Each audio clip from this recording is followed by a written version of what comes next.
Caps for Sale, A Tale of a Peddler, Some Monkeys, and Their Monkey Business, told and illustrated by Esfir Sladabenkinga. Once there was a peddler who sold caps, but he was not like an ordinary peddler carrying his wares on his back. He carried them on top of his head.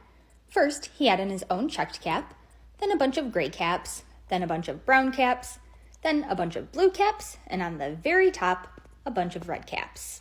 He walked up and down the streets, holding himself very straight so as not to upset his caps. As he went along, he called, "Caps! Caps for sale! 50 cents a cap!" One morning, he couldn't sell any caps. He walked up the street and he walked down the street calling, "Caps! Caps for sale! 50 cents a cap!"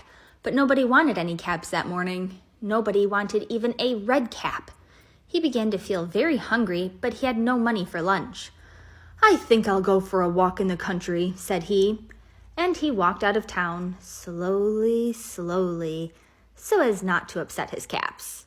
He walked for a long time until he came to a great big tree. "That's a nice place for a rest," thought he, and he sat down very slowly under the tree and leaned back little by little against the tree trunk so as not to disturb the caps on his head. Then he put up his hand to feel if they were straight. First, his own checked cap, then the gray caps, then the brown caps, then the blue caps, and then the red caps at the very top. They were all there, so he went to sleep. He slept for a long time. When he woke up, he was refreshed and rested. But before standing up, he felt with his hand to make sure his caps were in the right place. All he felt was his own checked cap.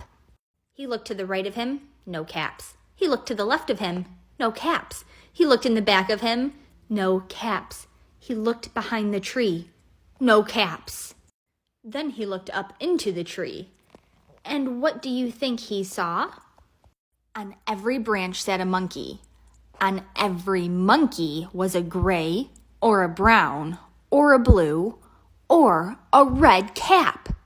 The peddler looked at the monkeys. The monkeys looked at the peddler. He didn't know what to do. Finally, he spoke to them.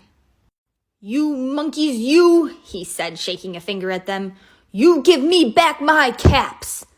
But the monkeys only shook their fingers back at him and said, "Zzz, zzz, zzz." This made the peddler angry, so he shook both hands at them and said, "You monkeys, you give me back my caps." But the monkeys only shook their hands back at him and said, "Zzz, zzz, zzz."